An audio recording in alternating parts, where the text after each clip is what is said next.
This is a horror game podcast. It is meant for mature audiences.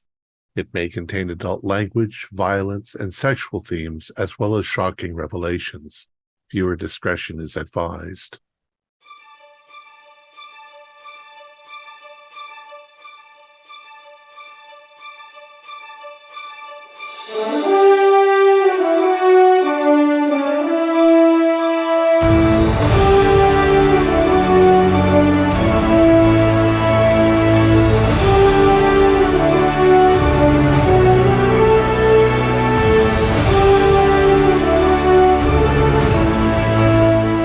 Greetings, fellow investigators, and welcome back to our video podcast, Into the Darkness, where my friends and I are playing the Pulp Cthulhu role-playing game. I'm your host, Thom Raley. The scenario is Two Headed Serpent. It was written by Paul Fricker, Scott Dorward, and Mathew Sanderson. It's available directly from Chaosium and also from Drive-Thru RPG. I'm the Keeper of Arcane Lore, and this is episode 10. Our recap will be given by Kent Blue as his hero, Buzz Bellamy. So, without any further delays, let's continue our journey into the darkness. Kent? Frankie, figured I should write you a proper update before we head out again. Things have escalated from consulting for Caduceus to international reptile wrangling faster than I'd like to admit. The important part first, Stonia and I finally cracked how to use those gems to speed up Goose's transformation. We kept running tests and realized we needed the elements to focus the light. Unfortunately, I couldn't get that element from the temple. Best we can do is scatter light through the gem in every direction, like a supernatural disco ball. I mean, it's useful if you're trying to accidentally turn the whole building into lizard people, not so much if you're just trying to illuminate one person. So we came up with a workaround. Find a sunlit room, ideally on one of the upper floors, divide it with a temporary wall, make room A and room B. The big gem sits in room A. Sunlight or heavy-duty lamps are directed through it. All of the scattered light filters through a tight hole into room B, hopefully into a proper beam. Goose stands in that beam, chest level ideally, and we get to see what accelerated human to snake person metamorphosis looks like. It's mad science, but this time the mad part is intentional. Shapiro signed off on it and got his people working on finding a room that meets our needs. Anyways, that's the good news. Now the part where I need to apologize a little. That evening we hit the 21 Club to have a normal night for a change. Decent dinner, terrible company, because halfway through, Giuseppe Bonanno and half his hierarchy walked in. Not for me, but for Green, who owes them money. Of course for Green, the man's a walking IOU. Bonanno starts sniffing around Caduceus' business, implying that they're stepping on the import routes with all the crates we've been bringing in from South America, or something. I held the line, but I may have run my mouth more than I should have. Look, I've been feeling like a big damn hero lately, fixing ancient machines, killing monsters, saving teammates. That kind of streak does something stupid to a man's confidence. Pair that confidence with a pretty fine bourbon and, well, the big mob boss doesn't look so big anymore.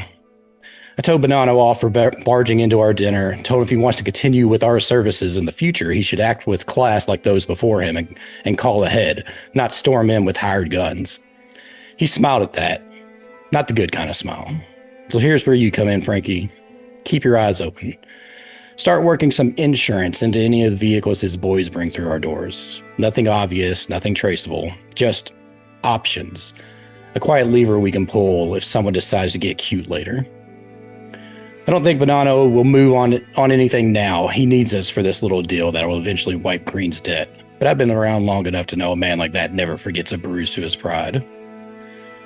As if that wasn't enough for one night, we barely get back to Caduceus before Shapiro calls an emergency briefing. There's some sort of outbreak in North Borneo.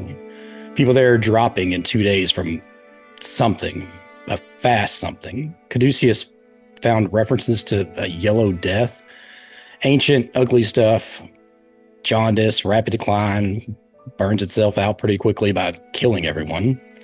Shapiro thinks it's something the Internight has dug up or modified to spread it further. So that's why we're going. The job is to fly out on a cargo plane tonight, bring the analyzer machine that Stoney and I fixed, try not to get ourselves killed by plague, cultists, wildlife, or whatever else considers us a snack. We're loading onto the aircraft now. Crates, suits, gear clanking around. I can hear Shapiro trying not to hyperventilate. man belongs behind a desk, not on a plague safari. If something goes sideways over there, just remember, you still owe me a drink. Reinforced windows might be the future of the business. And if we ever move the shop, maybe pick somewhere without demons, cults, serpent people, or mobsters. So probably not New York. I'll write you again when we land, assuming some winged alien creature doesn't tear the plane apart while it's still in the air. Maybe I should check out the parachutes before we take off. Hold down the fort, keep the walls intact. Buzz.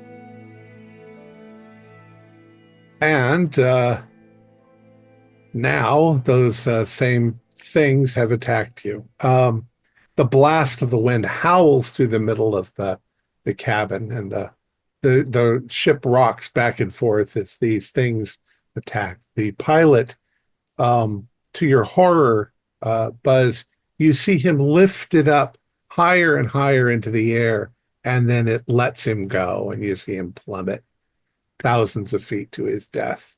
Ugh. I think I'd yell back to anybody. Does anybody know how to fly an airplane? Maybe I might be able to manage. Oh, I mean, maybe it's more than I got. I mean, if anybody else wants to volunteer ahead of me, I won't say no. Thank God you're good for something. Get up there. There's another slam to the side of the plane, and a huge hole opens in the side back towards the cargo, and you see one of these things crawling itself into the cabin. It's black. It's leathery, almost rubbery looking. It's got kind of a smooth sheen. It has no face, just a smooth blankness, large claws and a pointy tail, and large bat wings. And as it's come in, it's sort of throbbing around. It's smashing stuff like it doesn't understand what it's doing, but it's attacking. It's maybe trying to kill the giant silver bird that's flown over its territory. It's moving forward too. What do you guys want to do? Take out my revolver and shoot at it. Yeah. Is there like a fire axe nearby? On an airplane, I don't know that there would be. You can do a luck roll. Why not? Okay. 96 luck, and I fail it. Oh. Yeah. Oh, that's not good. Yeah. So, Gustav, you were going to shoot at it? Maybe there are some crates with cargo, right? Yes, and it's now between you and the cargo. Yeah, can I loosen up some cargo so it just pushes it out? Well, the cargo is behind the creature. I'm sorry. Then I guess I'll just shoot at it. Okay. Just go ahead, and it's violently jerking around, but it's not really got anywhere to go inside the cabin. I'll just aim for center mass and try and hit it in the body. I have a regular success. Okay. Your bot. Well, I should probably do a dodge. Let's see. Can't really dodge. So you hit it center mass, and you see a kind of a black ichor, shoot out of where you hit it, and the creature definitely reacts. Roll damage for me. 3. Okay, 3. It throbs to the side, but it seems to be getting even angrier. The weirdest thing too is that it doesn't make any noise other than it, crashing through stuff and banging stuff around. It's completely silent. What How about the rest of you? After all, I'm going to follow him in shooting, but I'm going to look for a parachute first because this plane is no longer stable. No good killing it and crashing. So I'm going to try to pull something over my shoulders, and then we'll see where it's at.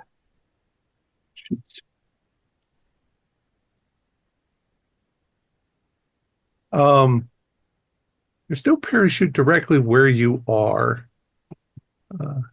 I should have paid attention during the in-flight lecture.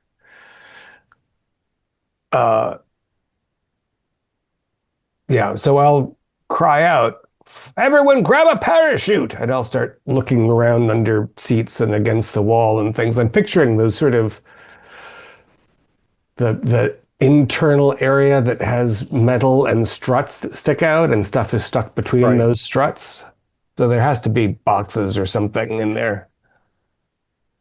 All right. They're probably, we'll say that the parachutes would be up towards the front. There's like, where in modern airplanes where they have sort of like closets, they would be there, and they've got like netting over the top of them to keep them in place.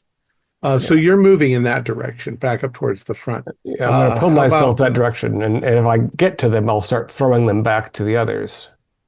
Stony, Fern's Lloyd? heading. Okay, go ahead.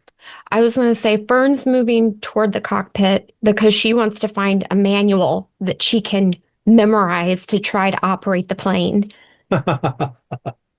All right. As you're moving forward, Fern, you hear the sound of what sounds like two more of these things landing on the top of the airplane, and you can hear their claws sort of scratching at the metal of it as they're getting ready to rip it open. Meanwhile, Shapiro is kind of in a panic state. He's trying to push his way forward in the airplane also, keeping his head down, trying to avoid whatever that thing is, or trying to avoid you guys shooting him accidentally.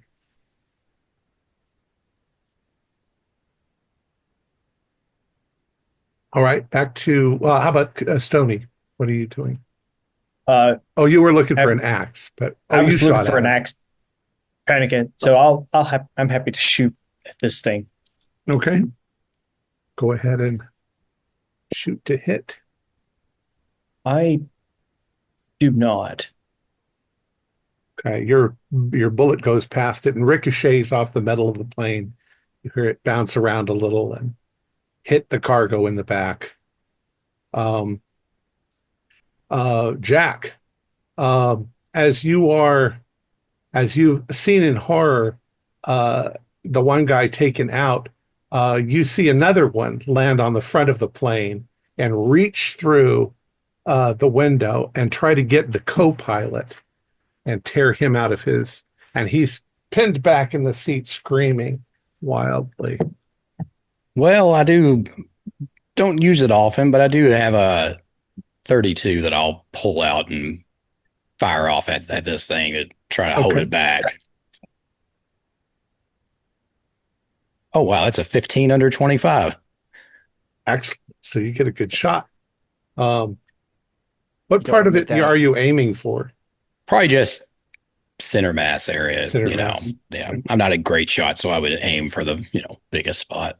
So, that's a D8 of damage. That's an 8. Oh, excellent. You hit it, and it reacts, like it's been seriously hurt. And this sort of black goo splatters as it does. And it sort of turns to you, and it looks like it's going to swipe at you. But as it does, it sort of pivots itself so that it's going to fling itself back outside the window. And just as it flings itself out the window, its tail wraps around the co-pilot and rips him out of its chair and out the window as well. Okay. I'll probably turn back towards all the others at this point, And how close would I be to the parachute area? I'm not doing anything yet, but I'm just wondering. You're fairly close, but you're also noticing that the creatures didn't really damage the airplane, the controls or anything. They're all still intact. And it's a steering wheel and a thrust.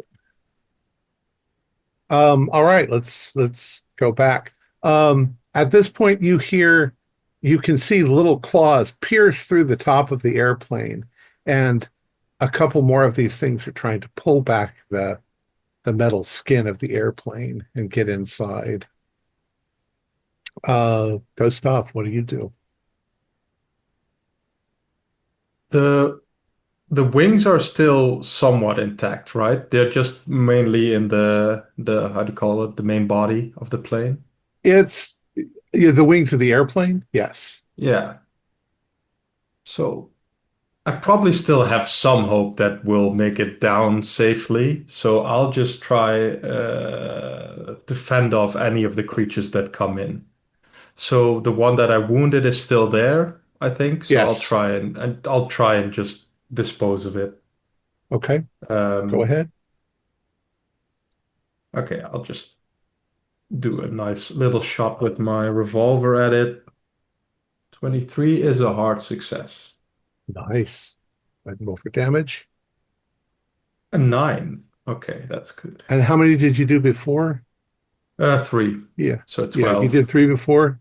So 12, you hit the thing and it doesn't seem to be in control. It flops to the ground and it flops around for a few moments. It actually manages to maybe even rip one of the seats out of its thing, and then it starts to twitch and then it goes limp. So, and then stops moving. So definitely they can be killed. Fern, you see these things suddenly ripping into the ship above you. What do you want to do?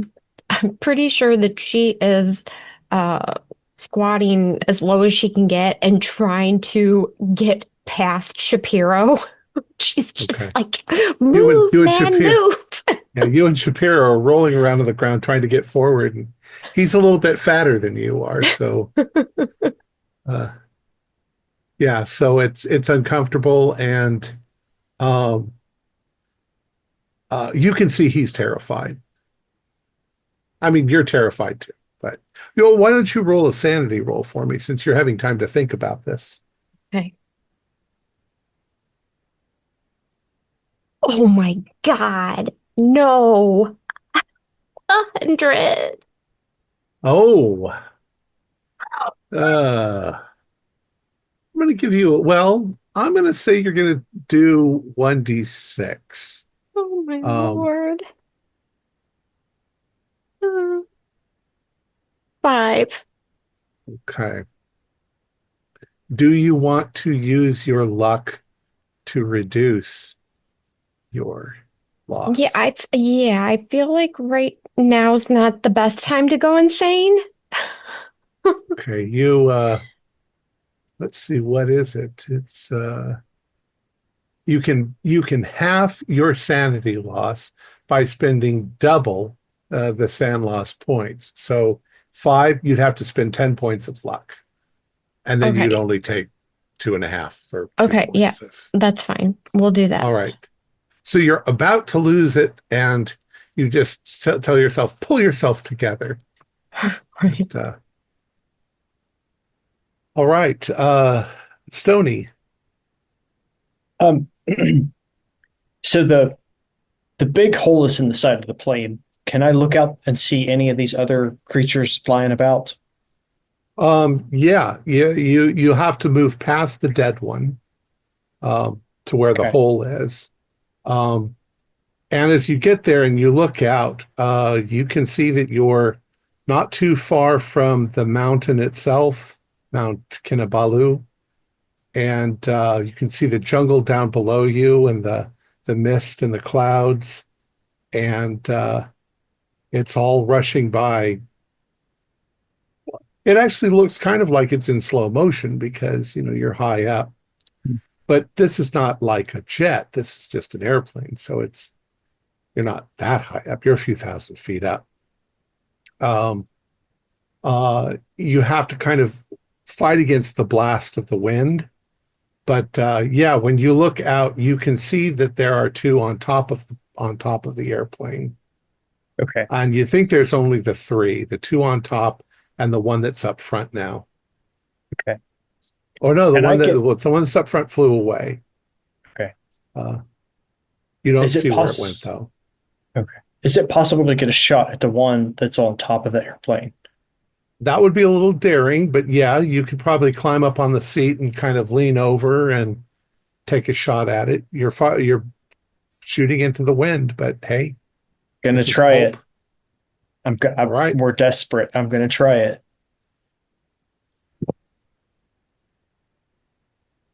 going to change dice. No, I did not pass that. Did you miss it by a lot? It was 95. Oof. All right. So you're shooting at it into the wind and you just can't keep your gun pointed straight at it. Dr. Green, what are you doing? I think I'm going to be running towards the cockpit and trying to figure out if there's any way that I can figure out how to make this thing stop. Well, Or at everybody least- is okay. So you kind of were running in that direction first. So you're past Shapiro, you're past Fern. Dr. Jude is right next to you trying to get the netting undone so that he can get to the parachutes. And then Jack is just ahead of you in the cockpit with the blast of the wind. So you're going to try to climb into the pilot seat. Yeah, why not? Let's see what happens. Your time to shine, Green. All right. So you climb into the pilot's seat.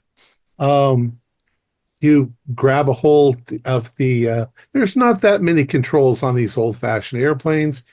You can see there's like a gas pedal for, you're not sure what, there's two gas pedals. And It's obviously one of them's the clutch. yeah, you don't really know what they're for, but with a little experiment, well, Pat, roll a luck roll. Okay. Shouldn't be able to fail this. Got really, really high luck.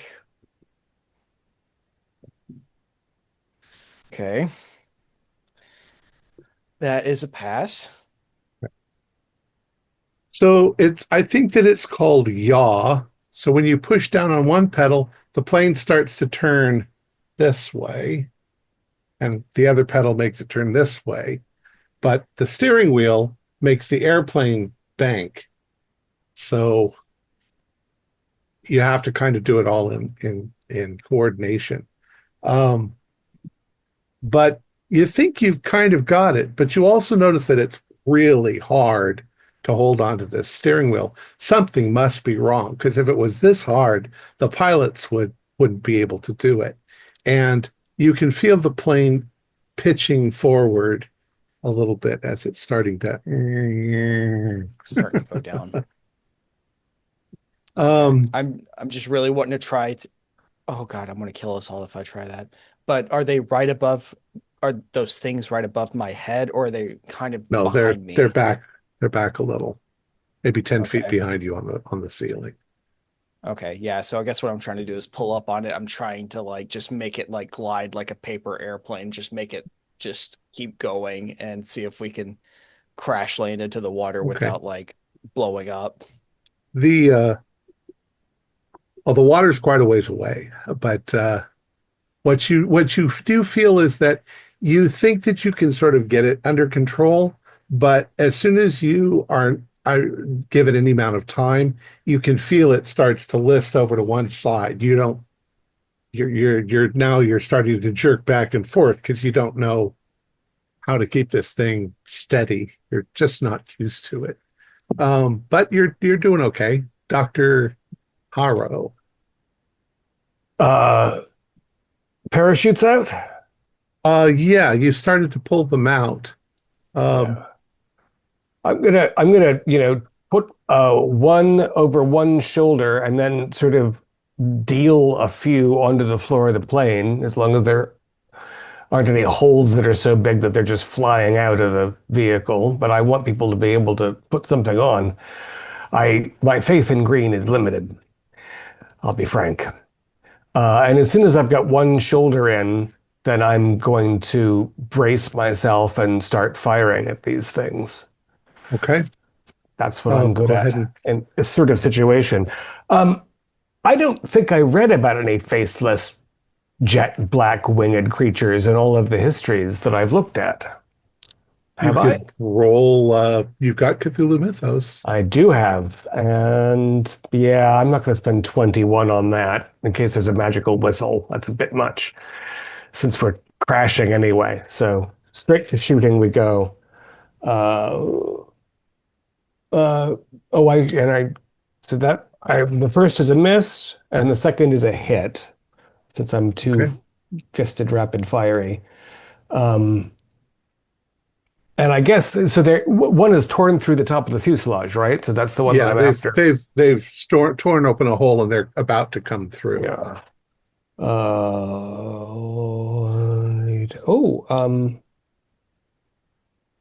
Yeah. So I 8 damage to the one that's closest to me. First down. You shoot it you're pretty close point blank, and you shoot into it. And once again, there's that sort of splatter of black, and it immediately violently jerks and then lets go of the plane. And you see it fly off. Maybe Jack can see it flying back towards Mount Kinabalu. So now there's only one, and it's kind of lost a little bit of its impetus now that all of its friends have left. But who's next? Well, we'll have it see what it does. I'm going to say that it starts to tear open the hole, and then it just suddenly lets go, and you see it sail away. And for a few minutes, you see them kind of flying along with you, but then they turn and they go back towards the mountain. And your airplane is going like this. Right about that moment, Jack, the radio in the cockpit clicks to life, and you hear something like, I don't know what they would say, flight 102, you seem to be flying erratically. Is there a problem? Yeah, I'll grab the mic or whatever and be like, yeah, we've taken some damage. We got a couple of holes in us. We're look over at Green. He's like, we're somewhat in control of the craft. And you just see me like fighting and holding on to it like for dear life. I'm like white. Where's the pilot? They fell out.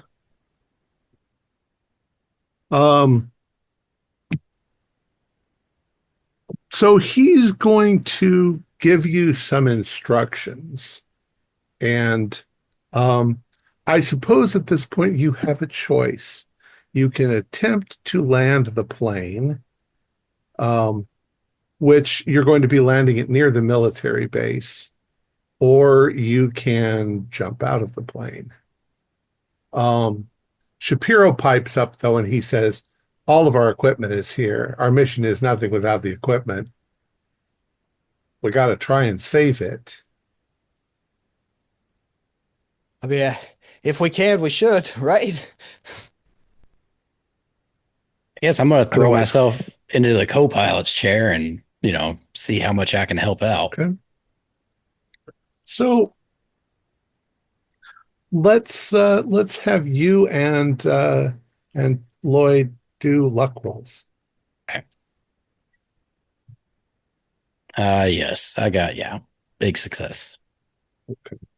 That's a pass. All right. So together you guys manage, and we'll say that you managed to bring it around, but landing a plane is completely different than flying the plane. And you can hear the control tower saying, pull up, don't come in so fast. Maybe you need to go around one more time before you try to land it. But ultimately, you bring it in. And we're going to say that you sort of crash. You crash into the jungle part near the edge of the runway. Everybody do dexterity rolls. And if you pass, you don't, get bumped and bruised. If you fail, take 1d4 damage, the hit points.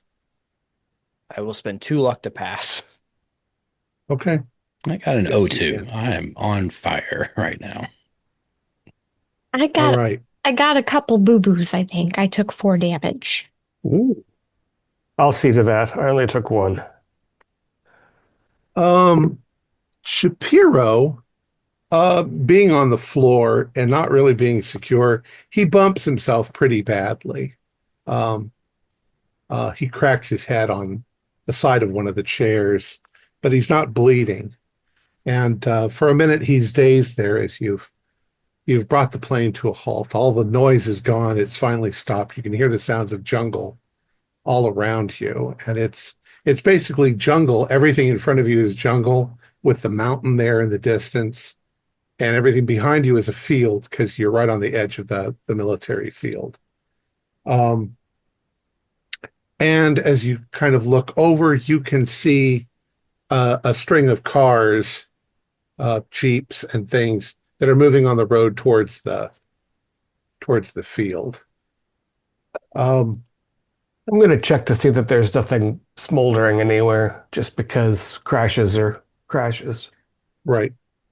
It looks like there's no damage like that, although there might be a little bit of a leak. You can smell fuel, but it's not really strong.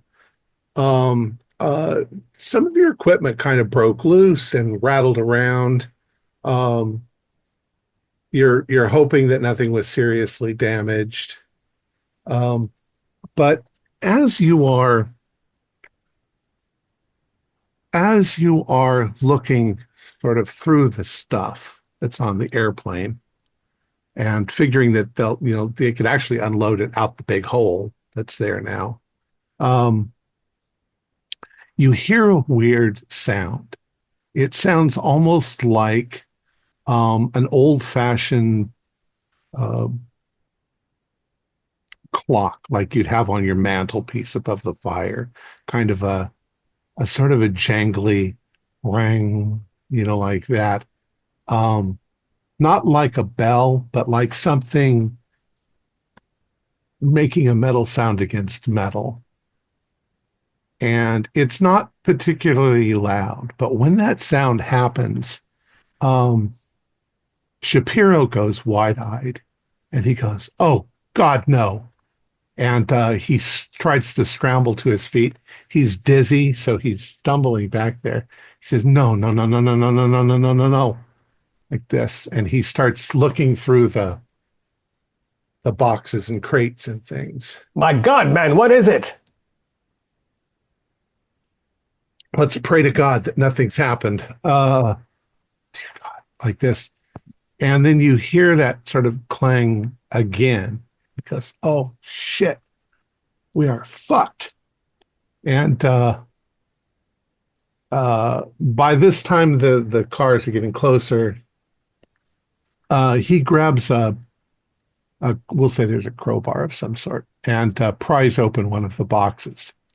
And he reaches inside and he pulls out this little odd-looking box. And you can hear a faint sort of whirring sound coming from it. And he goes, "Jesus Christ, it's activated. What's activated? We're in trouble." He says, "Well, we're afraid of infection, right? And we brought this along just in case." Can we turn it off? Is it? It's an incendiary device. I don't know. I don't know if we can turn it off or not. We'll have to examine it, but and he's just pale and sweating like profusely. I think we should keep this a secret for now. Oh my God. How long is the timer? Yeah. I don't know. We're going to have to look. I can throw it in the air. No. It's not like that. Buzz. This. Oh. Buzz, can you have a look at this thing? Maybe you can make sense of that. Not now. Not here. They're coming. We gotta.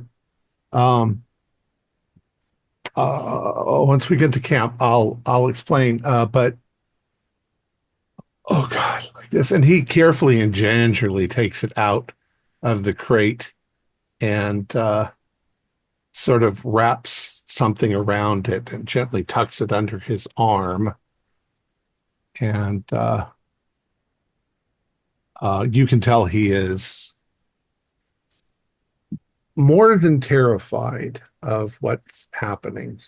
Would Fern have, when they were back at the archives and looking through things, would Fern have No. recognized any of the symbols? No. However, There was a constellation on it, wasn't there? Dr. Jude, you can roll astronomy. Oh, I don't have astronomy. I have occult. Does anyone have astronomy? Occult. If you know astrology, you'd probably, if you had no occult, you'd know astrology. Not strong, but Or all right. science. Yeah. Now that I'm a medical scientist, but I feel like now that we're on the ground, I can afford to spend 12 luck to make that good. Okay. I'm not about to die, I think. So all over the outside of the box, there were constellations. You did recognize that. And at a glance, you think you could recognize what are called the four royal constellations. And that's what the Persians would have called them. Now that you think of it, you think there was Persian written on the box. The four constellations are Taurus, Leo, Scorpio, and Pisces. And of course, the top of the box had two fish and a dial that looked like you could turn it. And the little stars were made out of jewels. Yeah, blue, Yeah. maybe sapphires. Well, it looked like one of them was, the Taurus was red, and that star would have been Aldebaran. Leo would have had a blue one for the star Regulus. Scorpio had an orange, maybe a topaz, for Antares. But the big jewel that was on it was Fomalhaut, and it was like a diamond. It was white, and that's Pisces. So Shapiro, you don't know how you'll be able to inspect this and tell us how long until it. I don't know. We have to open it up and look, but I see you've already recognized. I don't know if those people are going to be here, and we've got to keep this from them. It's a gate box. Some ancient Persian alchemist invented it, but if it activates Fire from the sky.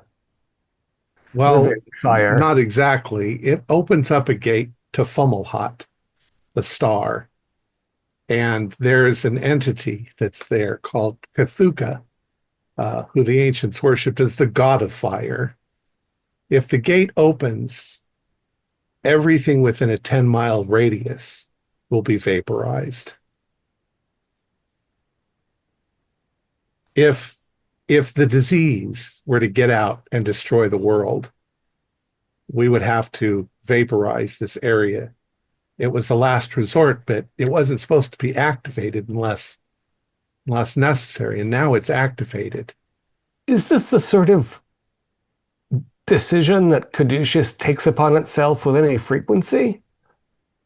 Sometimes you have to kill 1,000 people to save 1 billion. Right, but something so dangerous that all it takes is a little jostling to set it off. That was not the smartest thing to bring along. That was more than a little jostling. And it shouldn't have activated. It shouldn't have been able to be activated. So I'm hoping to God it's not completely damaged. If it's damaged, or if you try to fiddle with it, it's extremely delicate. You could actually set it off. I had instructions that if we would ever set it, we'd set it for 10 hours, which would give us plenty of time to get out. But I don't know what it's set for. We have to get back. Here are the fucking soldiers. Just keep quiet about it. We need to get them to move all of our stuff into the camp, and then we've got to move all of our stuff to the quarantine area. He hands you a map, and the map shows you basically where you are. So the summit of Mount Kinabalu is there. There's the quarantine area, and you are somewhere between Ranau and the quarantine area at a little military base. The jeeps pull up, and some fire crew run out to make sure the airplane's not on fire. The soldiers run up to help you evacuate the plane. And in the process, a gentleman, they're all British, and they're all in military uniform. The Brits are in charge of this part of the island. Man comes up to you and introduces himself as Captain Lancaster. And he says, "Well, you made it down. Thank goodness. Who flew this amazing rescue?" Well, mostly Mr. Green here. I helped bring us in a little bit, but he kept us in the air. "Oh, congratulations." He shakes your hand. He says, "Looks like you've got equipment there in the back, medical supplies and crates and things. We'll get those unloaded and bring them into there's our camp's right up the road here. Glad you guys could make it. Thank you very much for responding. I'm sorry your airplane malfunctioned." Sorry, I missed his rank. Is it Corporal Lancaster? Captain Lancaster. Captain, I don't know if there are any local myths about larger than human-sized jet black winged creatures. But if there aren't, you might want to be careful about who looks closely at the wreckage of the plane, because we were attacked in the air by things with large claws, and it doesn't look natural. You no sooner say that than somebody inside the airplane goes, "Captain, you got to see this." Oh, yeah, there's one in there. It didn't dissolve. Right. Yeah, and they go inside. They look out. Well, good God, what is that? Another one of these weird Borneo animals. He's like, you'd be surprised how the kind of weird things that live on this island. The other day we were attacked by some sort of pygmy elephant. We killed it, and I thought it was interesting enough to mount its head on my wall in the camp. Cook tasted it and said it was delicious, so we cooked it up, and one of the most delicious meats I've ever tasted. I don't know what it is, pygmy elephant or something like that. Memo to self. Rations from home. Well, you do have plenty of rations, especially bottled water. This may seem like a silly question, but I have you said that he was British. Is he talking with a fairly British accent? He is, and I'm not. And I didn't think of it. No, that's all perfectly fine. I say. I personally do not want to do this because I will offend everybody if I try to. But immediately upon hearing that, I just want everyone to keep in mind, Green is now talking with a proper British accent that he's almost mimicked immediately from hearing from there. Yep, sounds like something that you would do. So just keep that in mind. Yeah. So they start to unload you. I definitely want to look over the analyzer as they get it out. It looks like it shifted around a little and some of the wood splintered a bit, but it looks like the machine is intact. Okay. As are 90% of your supplies. Yeah. But Shapiro looks like he's just walked into a death zone that he'll never escape from. Well, I'll as soon as we're in a Jeep, I'll have a look at Shapiro and Meadows, determine triage style, which is worse, and begin medical assistance. If there's any, I was going to say, Fern's fairly certain that when Shapiro landed on her, she either bruised or broke a rib. Not a lot we can do about that, sadly. There's nothing to strap them to, but we'll have a look. In an effort to be prepared, also find our crate that our grenades are stored in and grab half a dozen. Yeah, you've got your weapons. Go fetch the grenade crate. Yep. Just says grenades on the side. It's the only labeled crate. So Shapiro is like, okay, well now time is of the essence. We have to get into the quarantine zone and we have to figure out, if this is some sort of mutated strain of the Yellow Death, or if the Inner Night is involved. I'm sorry, Shapiro, time is of the essence because you brought a device here that could vaporize everything. I think that's the first order of business, is it not? So are we just trying to throw blame around? I brought it here because Caduceus told me to. The point is that in terms of priority, we have to make sure the box doesn't vaporize us, because it will be irrelevant whether the virus is a problem if we and it cease to exist. Well, if it goes off, none of us will know about it. Should we not all just get on a boat and get out of here?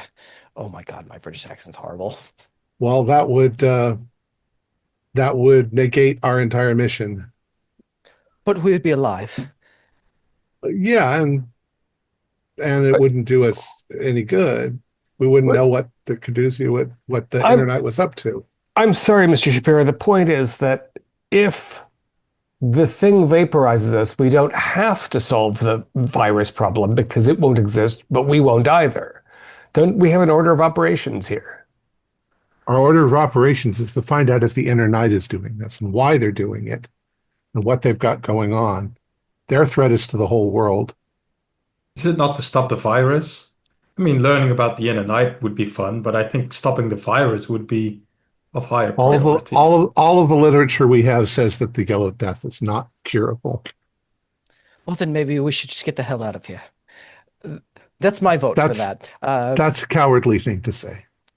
Cowardly, but I will be alive. I can't say that much for you.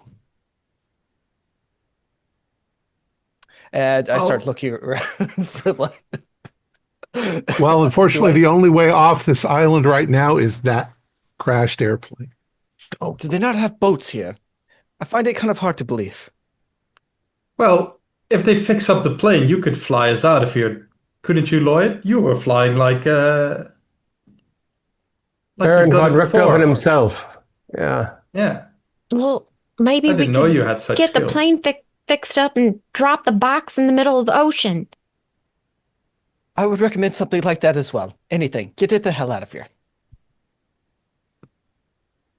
Perhaps some of us can work on the device while others of us look into the Inner Night.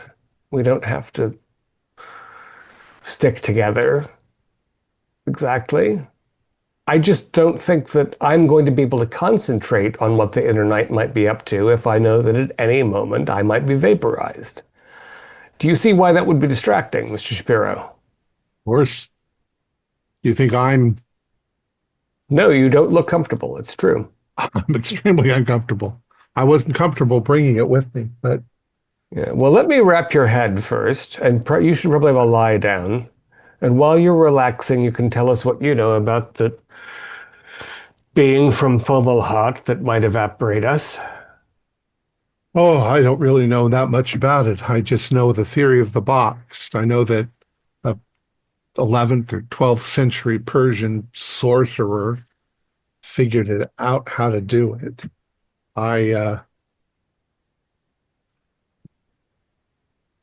It's gate technology, which is really weird shit.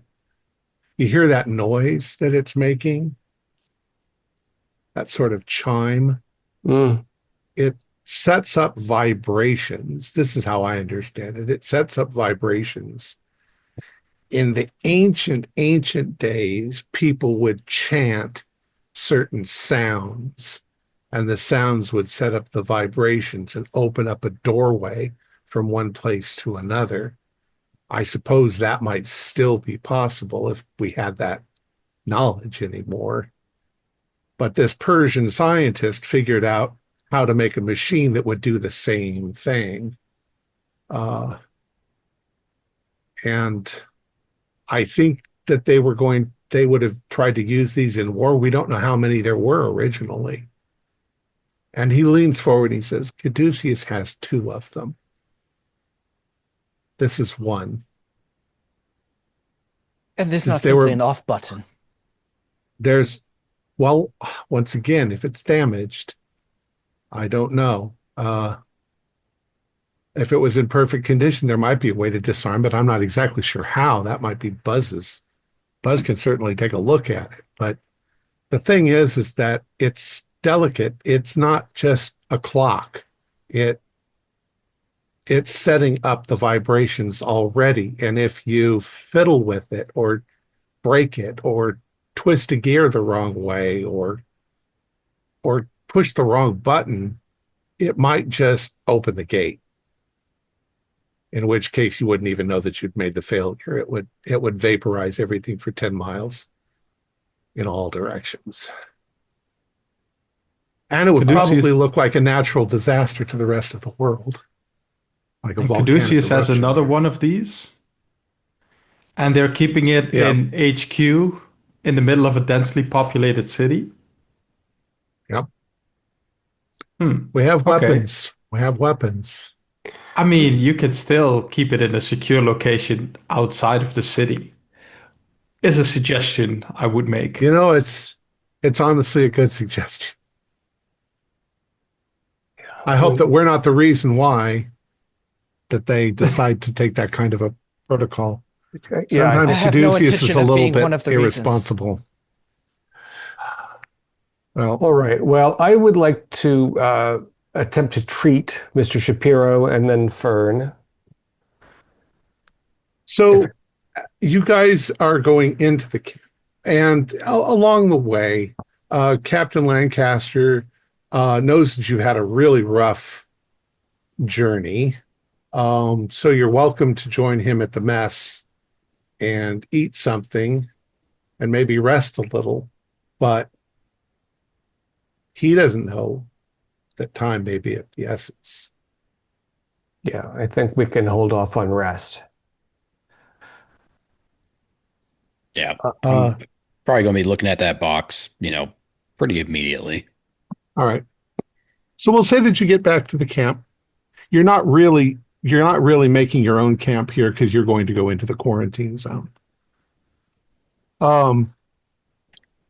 Captain Lancaster introduces you to a young Malay man. Abedin Megat is his name. Fairly young, handsome-looking fellow. And he introduces him as your guide. So he'll be able to guide you into the quarantine zone. There is a cordon. They've got soldiers posted all the way around, and they're not letting anybody out of the quarantine zone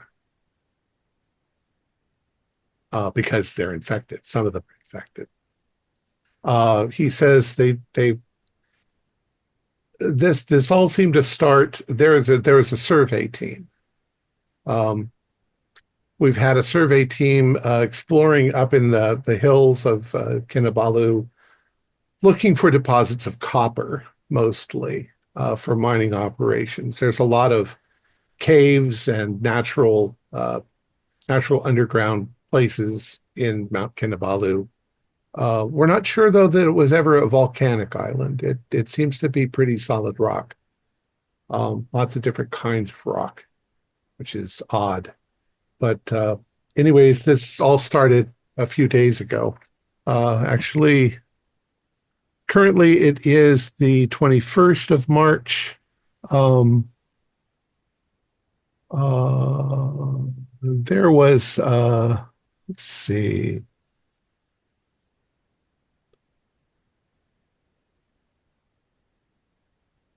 There was the local farmers are not happy about the survey team. They think the mountain is angry at us. They were protesting on the 14th of March. And then on the 15th of March, we started to see signs of the hepatitis. The first deaths were on the 18th. And the 19th, we contacted Caduceus. Commend you on your quick work. And we cordoned it all off so that if anybody's in there. But I don't know we don't know what the current status of the survey team is. Uh-huh. Do you know of any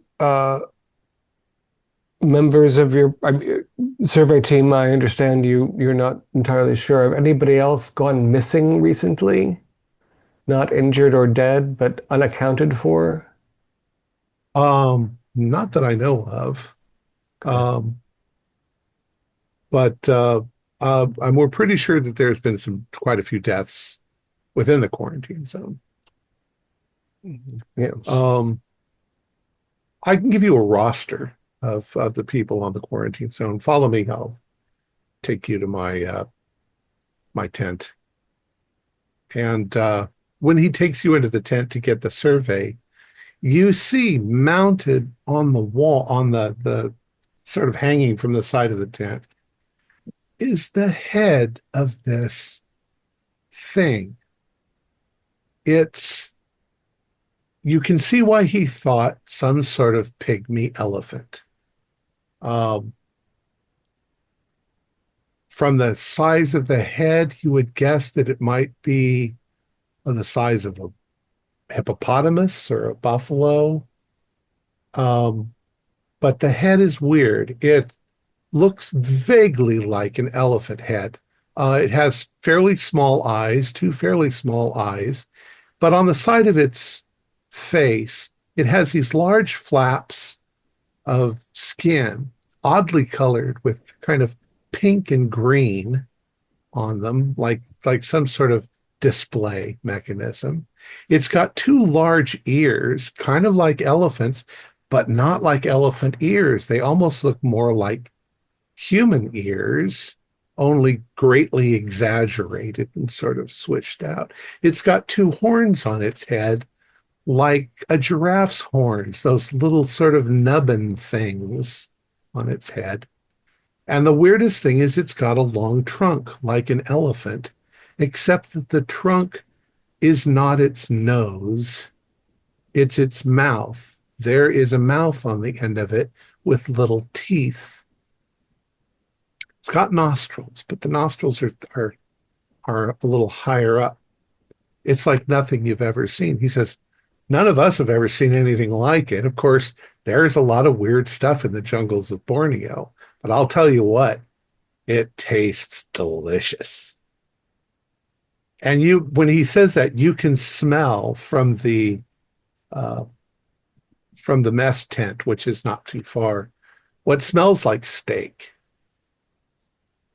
Really nice smell. Now, I think Dr. Haro might be a vegetarian, so he doesn't like this smell. But the rest of you smell like, oh my God, it smells like New York steak. So you're welcome to join me. He gives you the names of the people on the survey. Odd question. Does everyone perceive it like the same smell, like a steak, or is it different for others? It's weird because it gives you the feeling like a steak. It smells very meaty, but it also smells a little turkey-ish. And in all cases, except maybe for Dr. Harrow, it's quite pleasant. It's like it makes your stomach rumble because you're hungry. It's a bit of a gamey beef, isn't it? Well, it's tender and it falls apart on a fork, and it has a lot of flavor. So it's How amazing. many of these? Sorry. How many of these things did you catch? We haven't. Or is this just the one? It actually came out of the jungle and started to attack some of my men, so they shot it and showed it to me. And when was that again? that was just a couple days ago. How much meat is on this thing? Oh, there's quite How a lot big of is it? meat. Yeah, there's quite a lot. We don't really have storage, so we chopped it up and ate what we could. I think Cook might be trying to smoke some of it or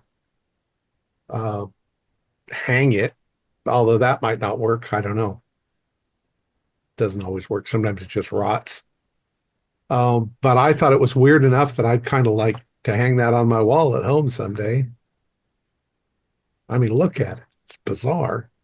It's almost got moss growing on it in places. So I have 5% the Cthulhu Mythos. Mhm.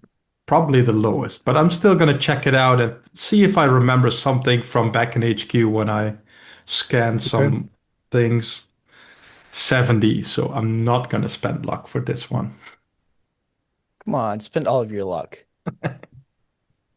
So anyways, Dr. Harrow, you sort of fix up Dr. Shapiro, and he doesn't want to let that box out of his sight at this point.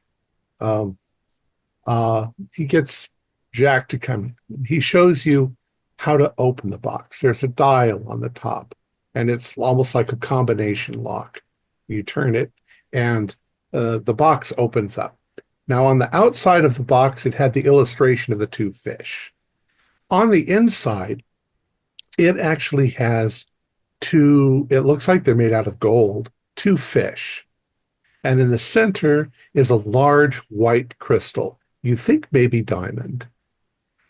And as this thing clicks and moves, you see like clockwork inside, hundreds of little gears and little Persian writing all over the gears and Persian numbering and all this, and little places where it crisscrosses things and it sets up a kind of, it's got a little thing that rings and makes a tone. But the fish are slowly clicking forward, very slowly, towards the jewel in the center. And it looks like when they finally kiss the jewel on each side, that's probably the indicator that the gate's going to open. What would you like to do? You want to do a mechanical roll? Yeah, or- just kind of as a assessment, not to try to do anything with it, but to kind of mechanical repair to kind of get an idea of how it works. Maybe estimate about how much the fish are moving, a rough estimate of time that we might have left. Okay. That is a 44, which is a success, regular success. Okay. You notice a couple of anomalies. One is, if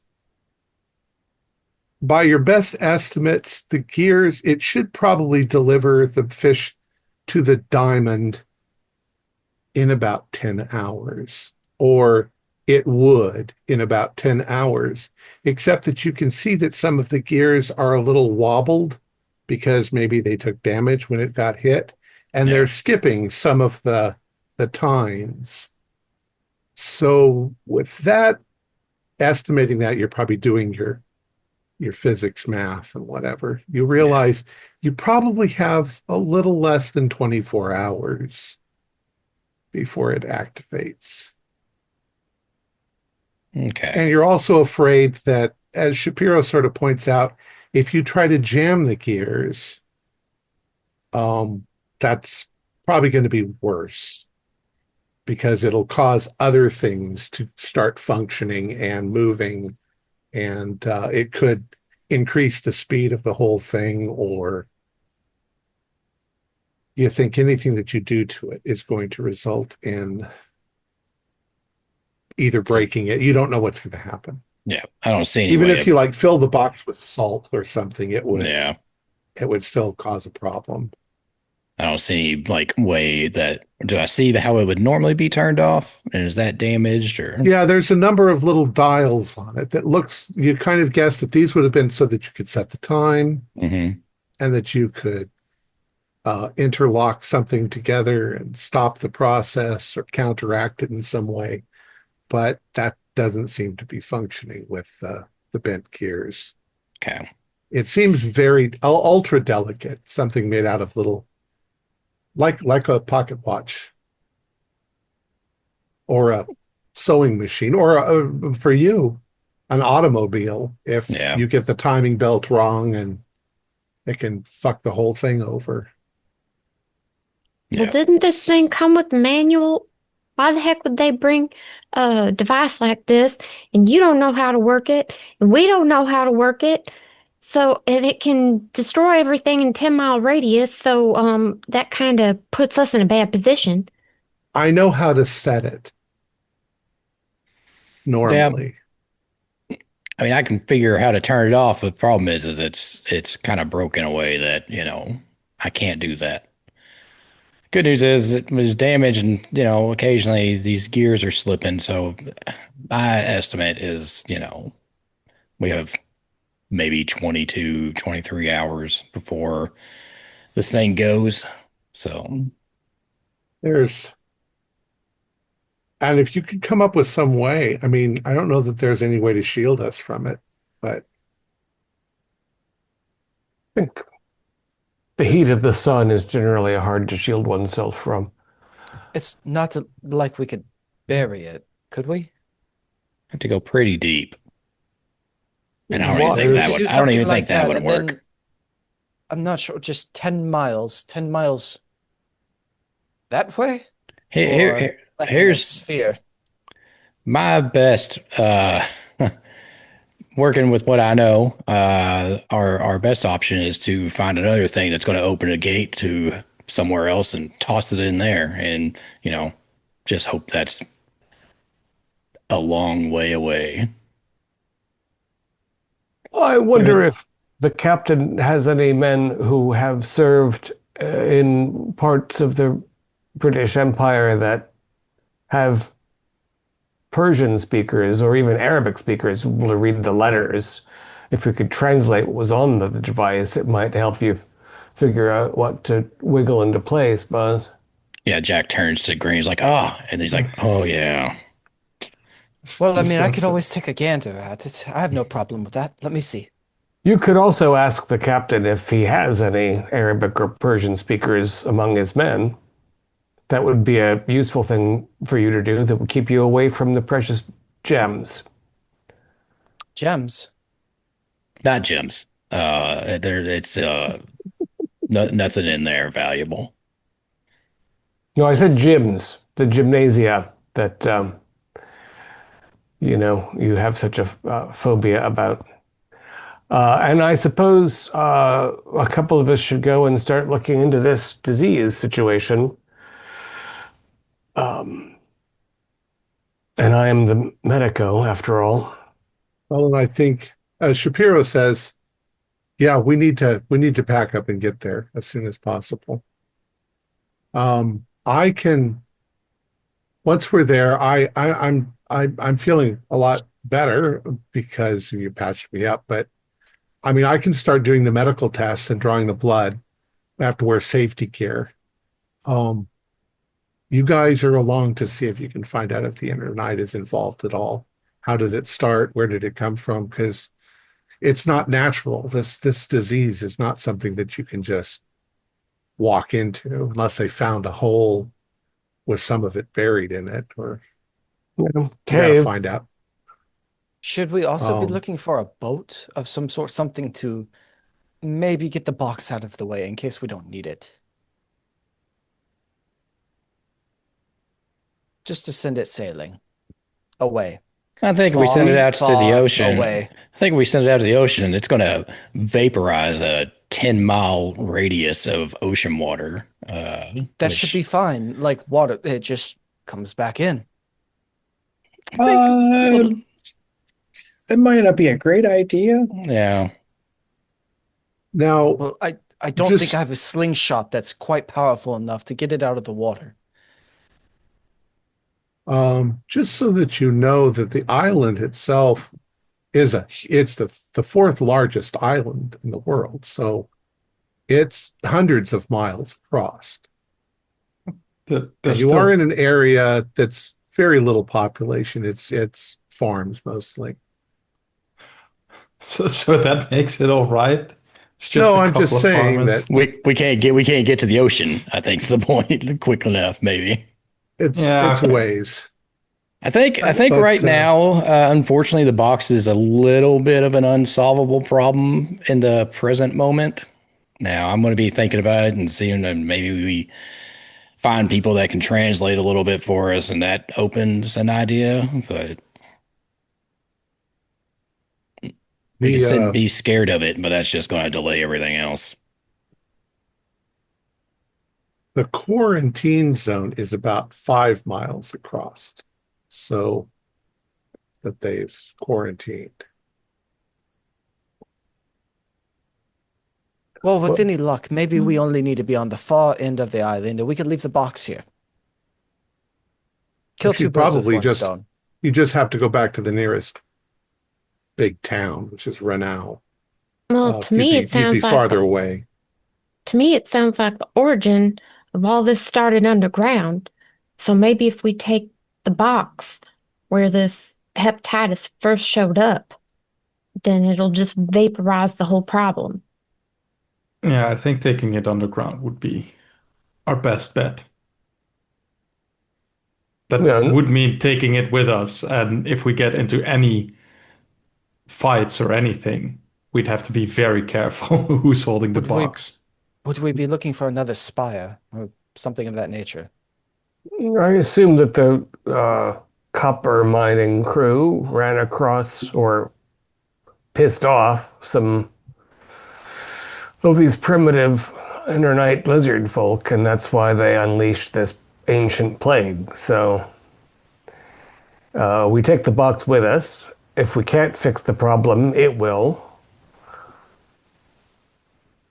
Are you But sure it's not a hopefully, plague? Maybe just some weird food poisoning from eating that weird fucking thing that was on the wall?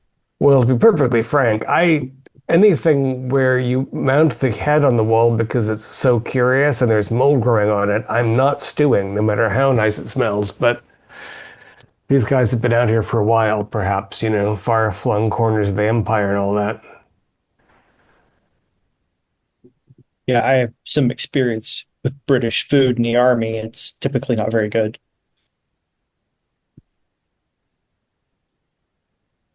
Right. So Shapiro says, well, I guess I'm the one in charge, so I'm the handler.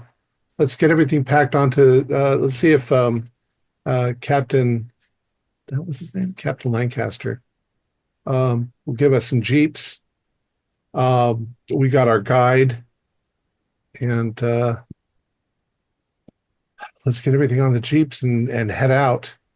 That's going to take about 15-20 minutes to get that done. If you guys need to get something to drink or whatever, I'd suggest the bottled water. Certainly. I'll take this opportunity to also first aid Fern if I can help her recover any hit points. Sure. Regular for medicine. So I always forget medicine is more than first aid is 1, medicine is D4, or am I making that up? No, first aid is 1d4. Medicine is Yeah. also 1d4. It's weird. 3. You're nearly recovered. It wasn't your ribs as much as you thought, apparently. Oh, thank you, A doctor. little sore. I think I'm going to be a little sore for a while, though. Considering Right. what happened to us in the sky, a little sore is a very fine outcome.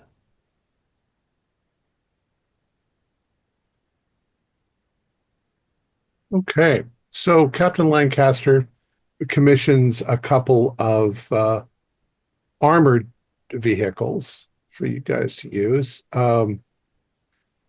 You'll need two cars. You're taking supplies in both. You'll have to split up, but you're just following one another. The first car will have Abadine guiding, telling you which way to go. All right, you start out, and of course, Shapiro's coming with you, and he's got the box. He doesn't want to. He's almost, being tender with it. He doesn't want it to fall overboard or get bumped by a giant flying monkey bat. I assume we put it in a crate with lots of nice Excelsior to cushion it. No, I think he's holding it in his hands. Oh, gracious, gracious me. Please don't trip.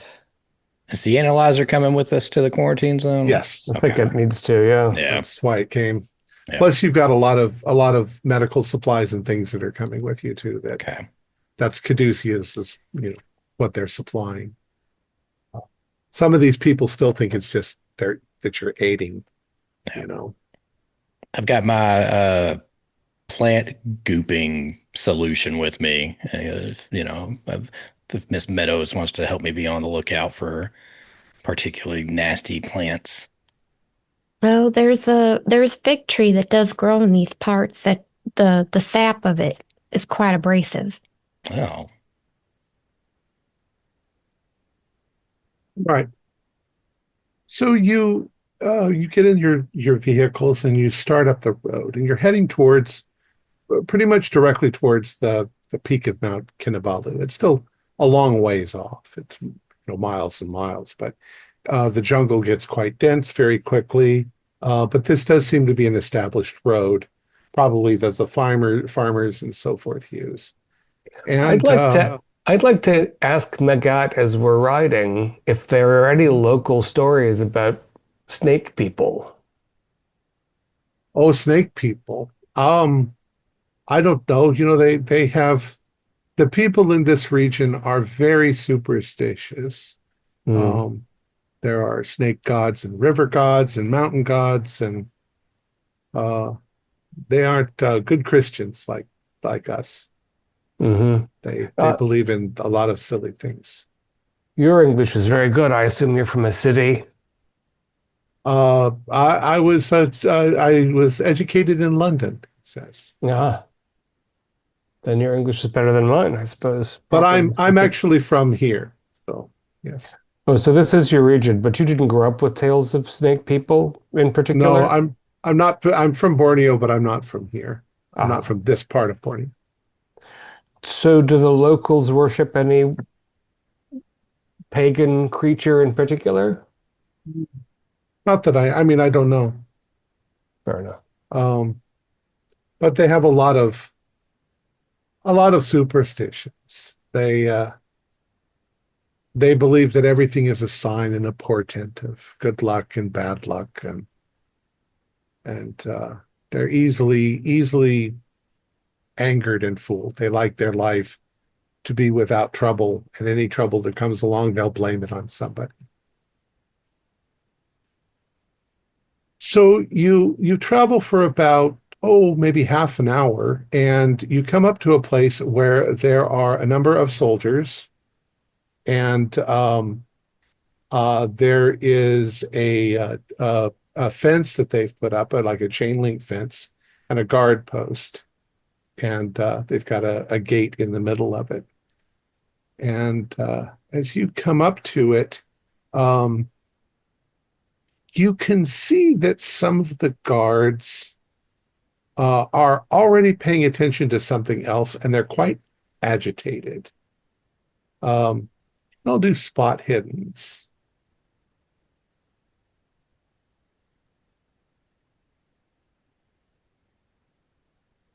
Got a Regular. hard success. Regular success. No.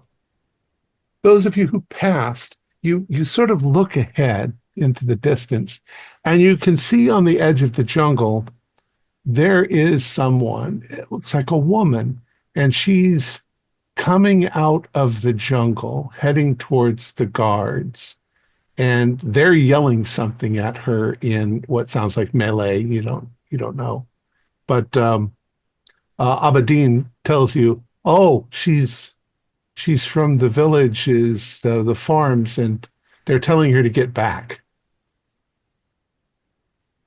And you see that she is continuing to move forward. She says, "Please help her. Her family is sick, and she's sick, and she doesn't know if anyone's coming to help." And she's taking another step forward, and you see they're getting ready their weapons. What do you want to do? How far away are they? Oh, you're up to the gate, so they're within 20 feet of you, but the woman is maybe 100 feet away and slowly moving forward. She doesn't look good. Shapiro said we have protective gear. What does that mean? Are we talking about regular surgical masks and rubber gloves? Yes, you have those things. You don't necessarily, I mean, I don't know if you have them on yet, but yeah, I mean, rather than having the guards at the perimeter fire on this woman, I should suit up and go and see if there's anything I can do to assist her. I'm expecting she'll already be showing signs of jaundice, but I'll be suiting up soon anyway. There's no reason not to try to head this off. She's definitely yellow in color. And she looks somewhat weak. She's shaky. But she's not stopping. She takes another step forward, and they yell at her again, and they're lifting up their rifles. Yeah, I'll just start pulling stuff on, and if I go out toward her, then I can head her off before they fire on her. Although, the description that we got back in New York suggests that honestly, she might welcome a firing squad if this disease is as vicious as it was described and it's fast. I don't want to see it happen, and maybe she can tell me something. My God, if you'll put on these things too, we can go and see her without risking infection. You can translate. I'm sure she. He's like, "Oh, I don't want to go anywhere near her if she's infected." That's why we have this materials. I'm just here to guide you. I'm not here to help you. I don't know. I mean, it's a colony. Do the locals speak a lot of English? I don't know. I can give Magat my transceiver, what's it called? And you can use yours, Dr. Harrow. And you can communicate that way. I'd like you to do a luck roll to see if you can act before the guards just start firing on her. I spent a little, but I have a lot. Yeah, 28, no problem. Okay, so Magat sort of yells out to the guards, "Wait, we have a doctor. He needs to look." And so they don't lower their guns, but they're like, "She's infected. Are you sure?" And Magat says, "He wants to see. He's here to help." I'll point at the mask and snap the gloves. So they let you through the gate. What are the rest of you doing? I'm just watching Dr. Harrow.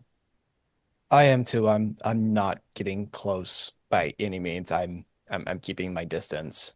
And I've got my medical bag, of course. I'll be able to, if I can't save her, I'll be able to maybe extract something that we can put in the analyzer. I want I am watching keep an eye guards. on this. Yeah, keep an eye on the guards, see if things don't escalate. To make sure they don't shoot Harrow. All right.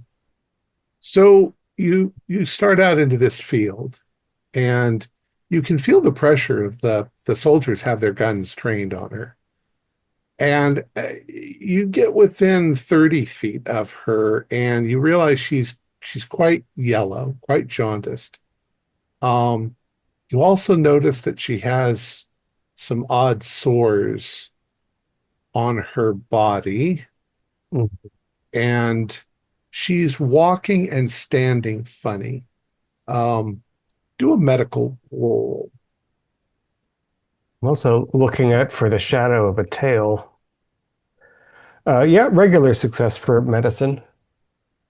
You notice something that you've rarely seen in a hospital, but it does still happen.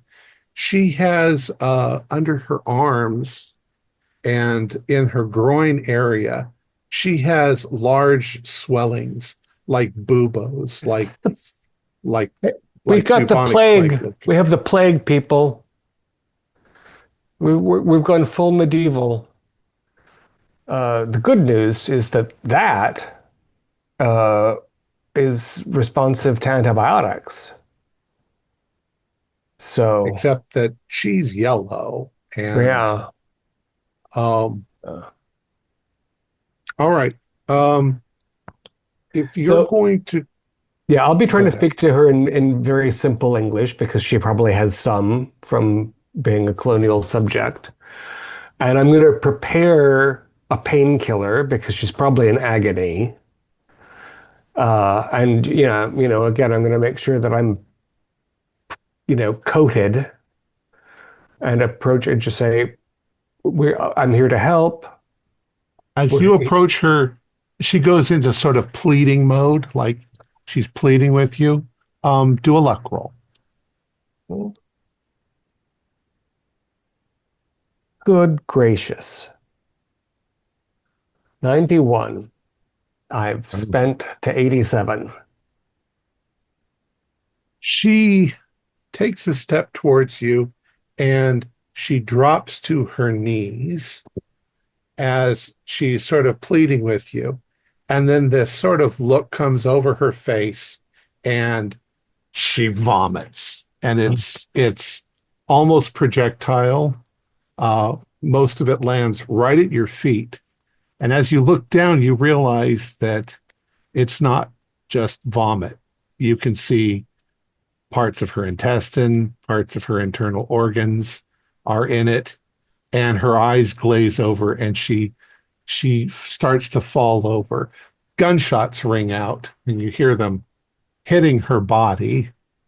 And when she hits the ground, those buboes that are under her arms and on her legs explode, and this yellow sort of cloud forms around her like spores.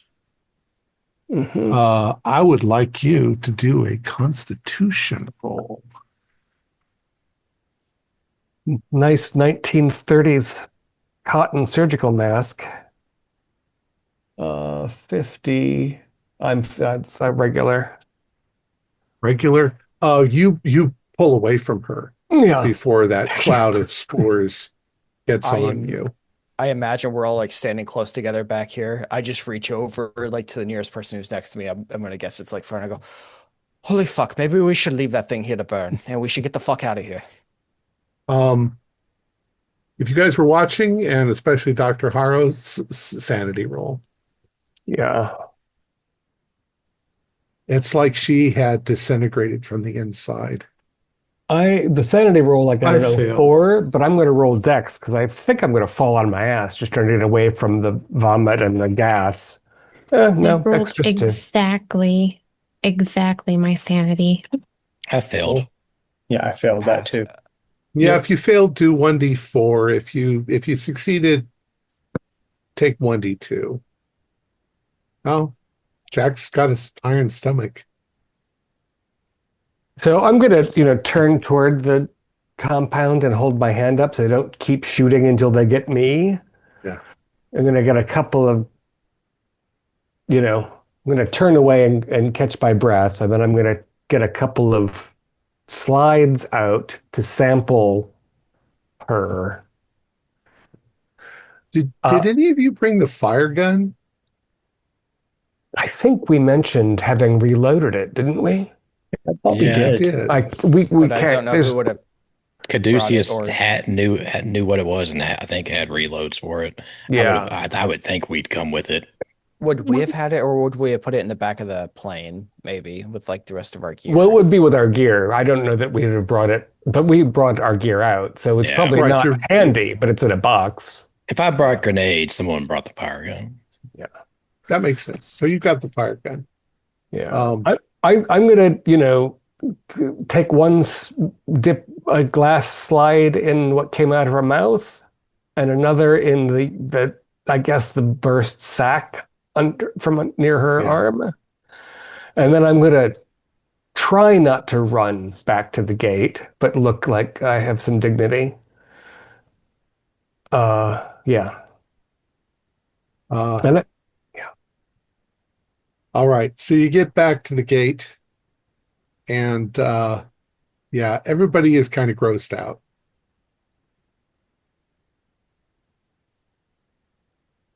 well, She we have something obviously- for the analyzer. Yeah, and let's get that booted up.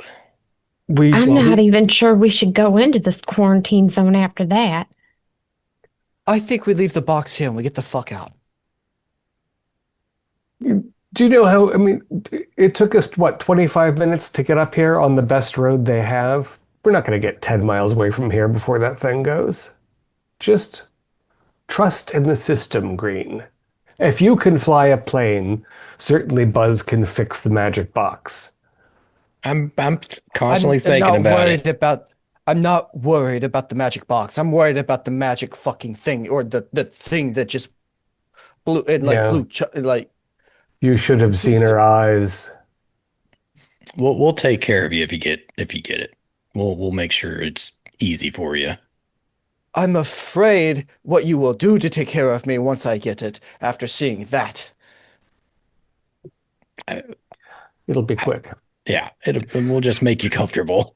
Is everyone else like hearing the words coming out of his mouth? He started talking funny back there. Is he all right? Nobody else has said anything about it, but I'm feeling like, He what the hell? might have hit his head or something, and just I don't know. I Sorry, just who are you figured talking it was normally just a normal con job. I kind of thought that's what this was. Who are we to try to understand how Dr. Green works? Yeah. I resent that comment on con. I resent the comment on doctor. So I everyone worked keep very it on. hard for that title. So Shapiro is with you, Dr. Jude, Dr. Harrow, and he helps you secure the sample, what you got. And he says, we need to get to the survey area, the survey team, and then we can set up there. They have temporary shelter that they're not tents, they're little huts they've put up because they've been here for a while. We'll be a little more secure there. We can set up the analyzer and we can start working on this. I don't know. This is pretty horrible. Imagine this in New York City. I can scarcely imagine it just with a village full of people up there. The suffering's got to be enormous. That woman. Everyone keep an eye on me. If you notice the whites of my eyes beginning to yellow, I'll isolate. Obviously I've bagged the protective gear and we'll burn it, but. Shall we maybe not quarantine you, but should you be wearing a mask or? Yeah, I'll wear a new mask. It can't hurt. Well, I say monitor yourself because the first signs are probably going to be muscle fatigue, feeling tired. I'm sure all of feverish. that's going to definitely be noticed, especially after a plane crash. Shapiro says, ideally, if we can set up the analyzer, it might be able to give us something, I doubt that it can give us a cure, but it can give us something. Maybe something that can help us identify if somebody's infected. Yeah, on the spot, you know. Yeah, just put in Dr. Harrow's blood, see if it gives anything. All right. absolutely. So you begin to move on. You notice that none of the guards will approach that dead body. They're like staying away. You go on for another 15 or 20 minutes, and you come to a place where you see that there are some people ahead in the road. Now they don't look like she did, but you realize very quickly that there's more of them than you expected, and they are at the gate to the compound, which is where the survey team is, and you can see that there's the huts of the survey team. You can see that there's a road that goes off to your right, which looks like it heads to farms that are over here on the hillside, and maybe a village. Looks like there's a field set up. And Aberdeen says to you, he says, okay, from what I understand, the survey team is there, and the medical tents and things are set up over there on that man's farm. And I think that man is named Kazin. It's a tobacco plantation. They've set it up there, but the survey people are on the left. And those people are yelling stuff. It sounds like they're wanting the survey team to leave. Like I told you, they're superstitious, but they're protesting. They're raising quite a ruckus because they want the survey team to get off their mountain. So you start to approach, and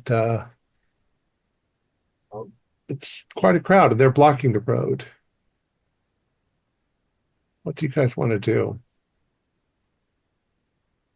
I feel like people should be isolating themselves, not crowding together like this, not when this thing is, contracted through touch. Should we go around them? Should we stop? Or There's not really a way to go around. It's jungle on both sides. So they're protesting, right? Are they chanting something? And Yeah, well, they're yelling stuff. They're not really that organized, but they're wanting the survey team to go. That's what Aberdeen tells you. yeah, okay, but nothing in specific. Are there soldiers there with guns by chance?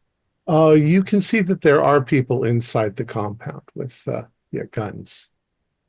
Well, I mean, the other option, we could always speak to someone to scare them away. Seems odd that they are protesting while this survey team is probably their best hope for salvation. Maybe They're they think the superstitious survey bunch. team is responsible for the disease. Aberdeen Could shakes be. his head. He says, that's what it sounds like. They want them off of the mountain. That one over there, he says, our mountain is sacred and you've trespassed and you were causing thunder, I think he says, but I think he means they were, probably dynamiting things, and they say the gods of the mountains are angry, and that's why everybody is sick. And if the survey team goes away, then they'll all get better. Is Look at everyone. That sounds familiar. I bet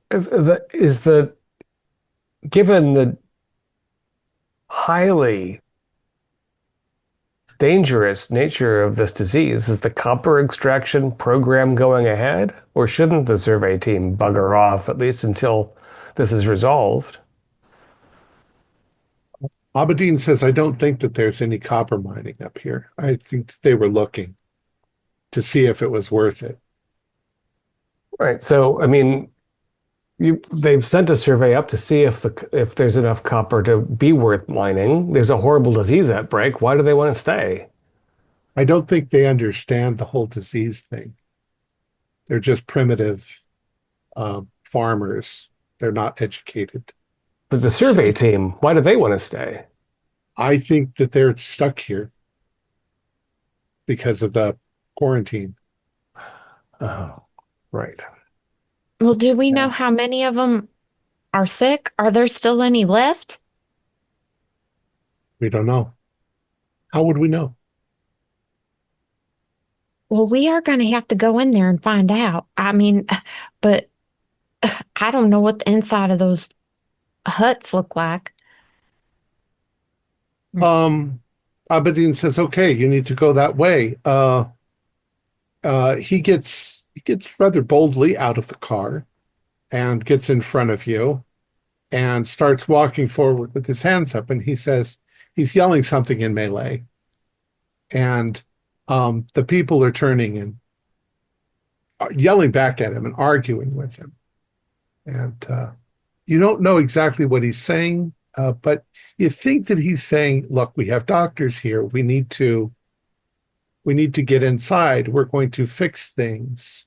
We're going to get the survey people out of here. We'll take them away. Right. And do we have anything that has like a universal medical symbol on it that they might Like a big red recognize? Like cross? we could show it up, Yeah. hold it up to show them. You probably do. You've got the caduceus symbols on everything. Of course, whether farmers know what any of that means, you don't think Or they do. like a big red cross or something like that. Like a Yeah. sign for medical aid. Still, you're not sure if these people have ever seen such a thing before. Anyway, let's do a luck roll and see if anything bad happens. Actually, Abedin rolled really well. He got an 05. So he starts to convince them to get away. And he motions for you to come forward. And he yells at the guards, we're here from Caduceus. We need to get the survey team. He gives them the whole spiel, and they open up the gates. However, you can all do spot hiddens.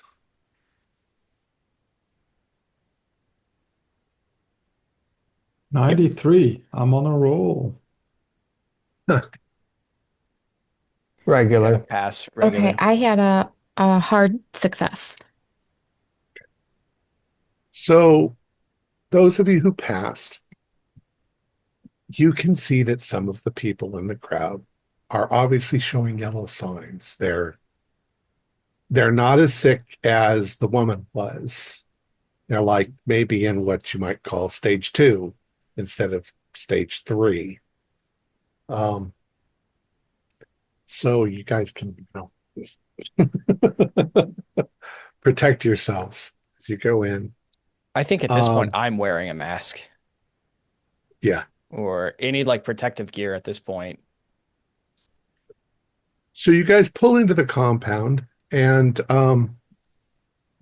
you're there only a couple of seconds, and a gentleman in a what do you call him, boater hat, comes out, and he comes forward. He's obviously not Malay. He's a white fellow. And he comes forward towards you and he says, oh, thank God. Thank God you finally gotten here. I'm Richard Clements, the geologist. I'm in charge here.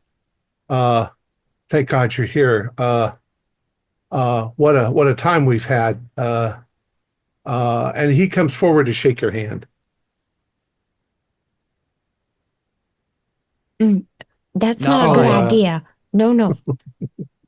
I have rubber gloves on. I'll shake his hand and Says, say, I'm Gustav DuPont, and I'll introduce everybody. Mr. Bellamy, Mr. Cooper, Miss Meadows, Dr. Harrow, Mr. Green. oh, you're a doctor. Excellent. Unfortunately, all of our medical staff is dead. We've lost about 15 people as of now, and Out of how many? out of 23. And the Last of Us are ready for you to take us out of here and rescue us. When is that going to be? We have to set up some equipment and make sure that none of you are actively. What do you mean set up equipment? We need to make sure that you're infected before we move you out. No, we need to get the fuck out of here. Sure, but if you're infected, then you have to stay in quarantine. This is not optional. I mean, the etiology of this disease is extremely dramatic. There's no point in you fleeing if you're already infected. So you have to understand, we will evacuate you as soon as it is safe. We might even be able to cure you if you're infected, but not if you give us any shit. Frankly, I just saw one explode in front of me, and I'm... Do you know the kind of stress we're under? Oh my God. I mean... 15 out of 23 is very serious. If you need sedatives while we do this process, I'm happy to accommodate you. But we're not taking instruction from you. We're here to help you in any way we can. He looks like, at this point, like a sad dog. And he just looks at you and he just shrugs his shoulders. And he says, all right, what do we do? Tell us. Thank you, Dr. Clements. We're going to set up. Oh, I'm not a doctor. Oh, I'm sorry. While my associates are setting up the medical equipment that's going to analyze things, you can tell me about, well, you can tell us about the initial outbreak, what you were working on beforehand. We're also hoping to learn how this outbreak was started so we can stop it from spreading. Well, we don't really know. I mean, we've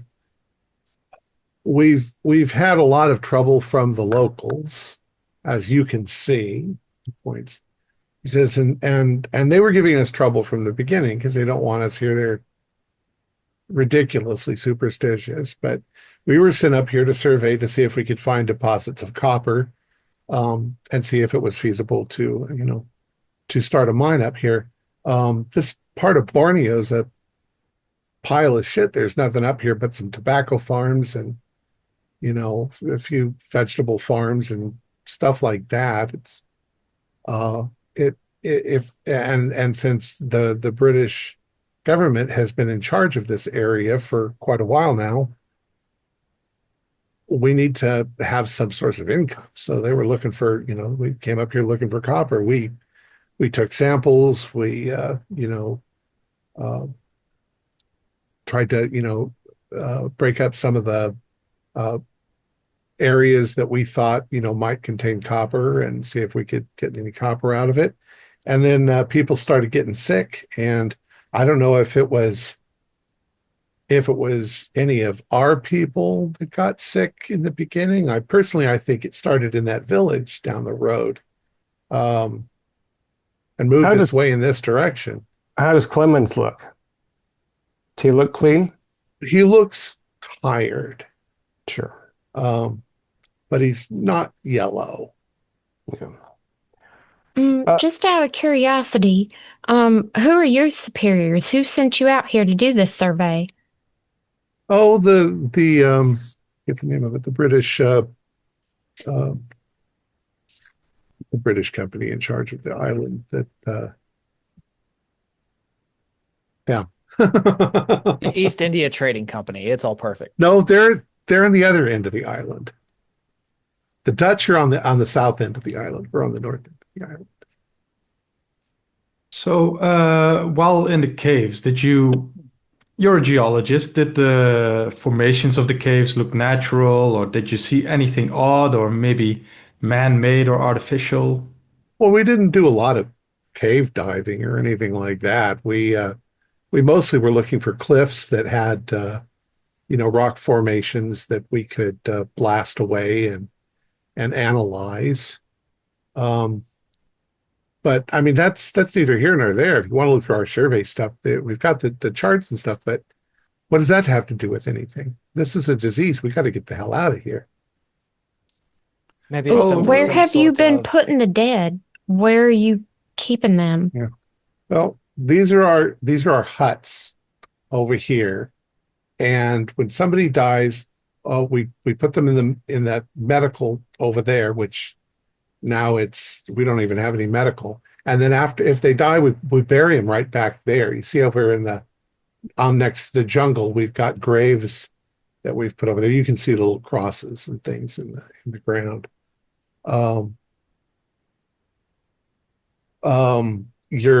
Your man here can set up. You brought a lot of equipment and supplies. You can set it up in that. There's nobody in that hut over there.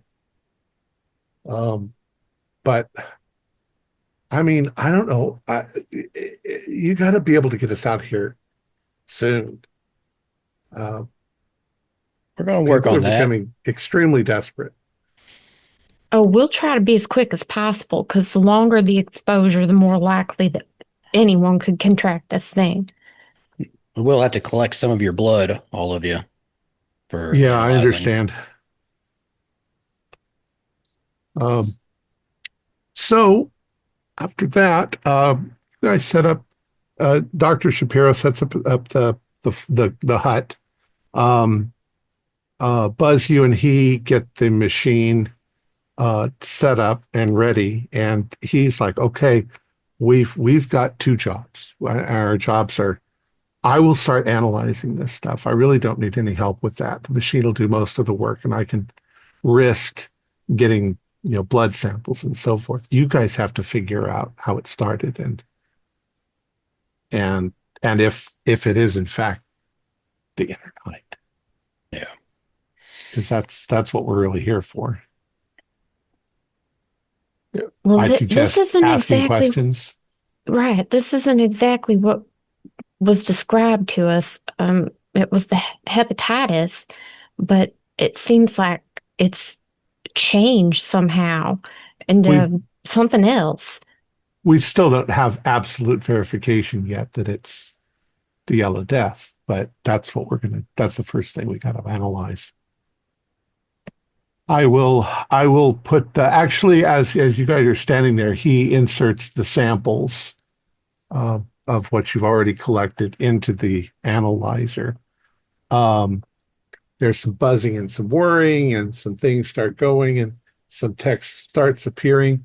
And the text that appears is not in English, it's in Naakal. And Shapiro looks at it, and he makes some notes, and he says, it tells me that the analysis might take 3 to 4 hours to complete. So I will collect more samples while the machine is going, and hopefully it'll be able to at least slow it down or stop it. Who knows? Yes. Well, I should give you a blood sample before we go up into the caves. I assume that's where we're going. Yeah. Let's analyze your blood first of all. We'll use yours as a control, hopefully. Well, mine and somebody who wasn't next to that woman. Actually, I think that most likely in this case, since he is starting the machine up, he's going to get a sample of each of your blood, just to make sure. Those spores make me horrified that it could be airborne as well. All right. And so he says, "I'll leave you to it. I'll get to work on this." Well, he's already working. And he's scrubbed up.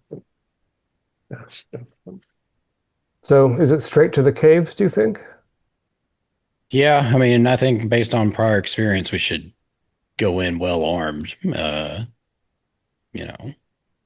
Before we start exploring the caves, is there by chance maybe we should ask should we be checking to see where they've been blowing things up with dynamite? It sounds very reminiscent of what we experienced in the jungle.